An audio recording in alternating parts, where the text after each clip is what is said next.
بسم اللہ الرحمن الرحیم الحمد للہ رب العالمین والصلاة والسلام علی سید الانبیاء والمرسلین وعلی آلہ واصحابہ اجمعین۔ الصلاة والسلام علیک یا سیدی یا رسول اللہ،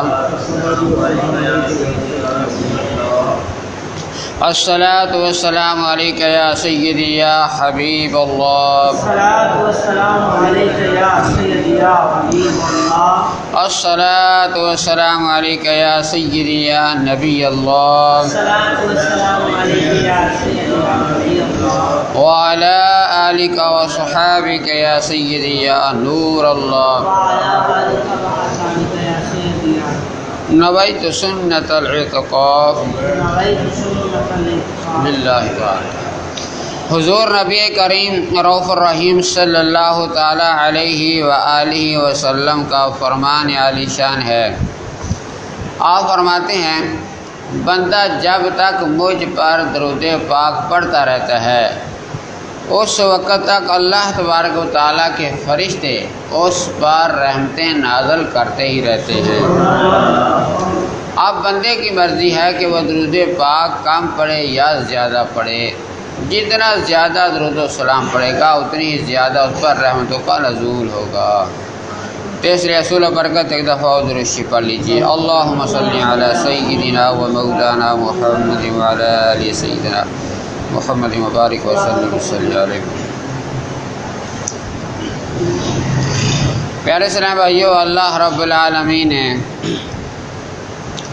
قرآن مجید فرقان حمید میں ارشاد مبارک فرمایا، یا ایھا الذین آمنوا اذا قمتم الی الصلاۃ فاغسلوا وجوہکم وایدیکم الی المرافق وامسحوا برؤوسکم وارجلکم الی الکعبین۔ اللہ رب العالمین نے اس آیات مقدسہ میں نماز پڑھنے سے وضو کرنے کا حکم فرمایا ہے۔ یا ایھا الذین آمنوا، اے ایمان والو، اذا قمتم، جب تم کھڑے ہو، الی الصلاۃ، نماز کے لیے، اس سے پہلے وضو کرو، اپنا چہرہ دھو، اپنے بازو دھو اور مسح کرو اور پاؤں کو دھو۔ یہ فرض اللہ رب العالمین نے قرآن پاک میں اس آیات مقدسہ میں وضو کا ارشاد فرمایا ہے۔ وضو پاکیزگی حاصل کرنے کے لیے ہوتا ہے، اللہ تعالیٰ کی عبادت کرنے کے لیے ہوتا ہے۔ جب انسان باوضو ہو کے اللہ کریم کی بارگاہ میں حاضر ہوتا ہے تو پاکیزہ اعمال اللہ رب العالمین کو بڑے پسند ہیں۔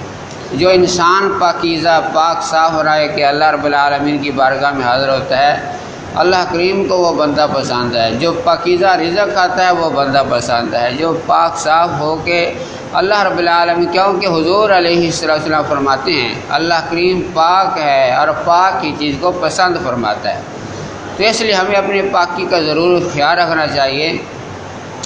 حدیث مبارکہ میں ہے،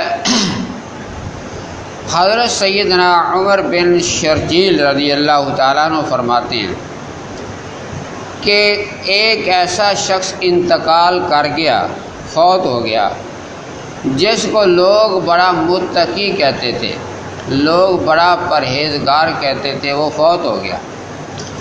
جب فوت ہو گیا، جب اسے دفن کر دیا گیا، اس کو قبر میں رکھا گیا تو قبر میں عذاب کے فرشتے آ پہنچے، قبر میں عذاب کے فرشتے آ پہنچے، اور پھر وہ فرشتے کہنے لگے، ہم تجھ کو اللہ رب العالمین کے عذاب کے 100 کوڑے ماریں گے۔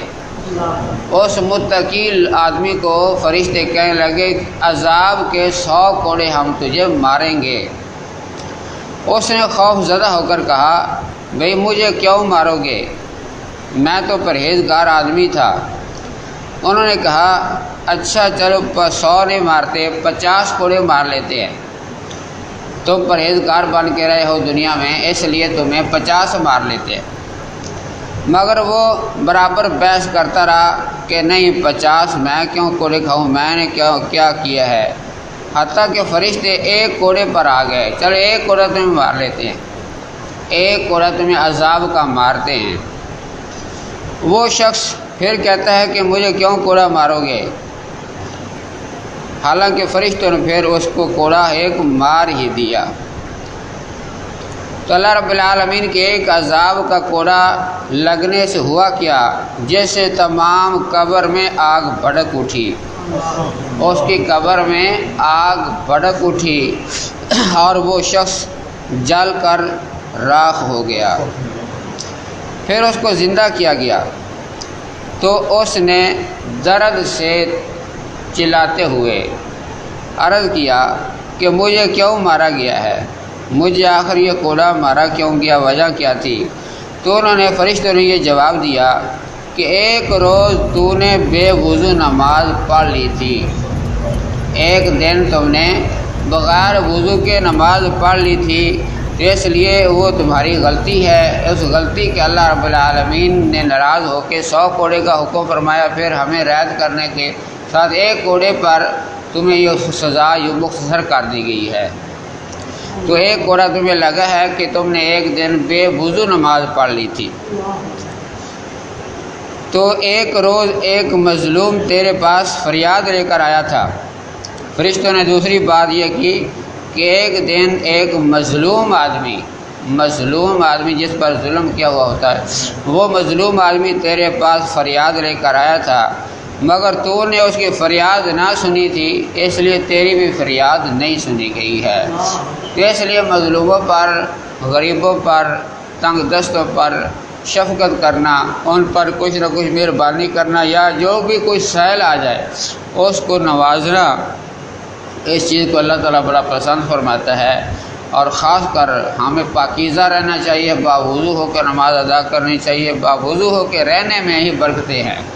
جو آدمی باوضو رہتا ہے ہر وقت اللہ رب العالمین کے پیارے آقا علیہ السلام کی سنت کے مطابق باوضو رہنے والا آدمی ایسا ہی ہے کہ پاک صاف رہتا ہے، تو پاک صاف کے پاس فرشتے ہر وقت رہتے ہیں۔ تو اس لیے ہمیں کوشش کرنی چاہیے کہ ہم بھی پاک صاف ہو کے رہیں اور اللہ رب العالمین کے پیارے بندوں میں شامل ہو جائیں۔ دعا اللہ رب العالمین کی بارگاہ میں اللہ رب العالمین ہمیں عمل کرنے کی توفیق عطا فرمائے۔ افضل ذکر لا الہ الا اللہ۔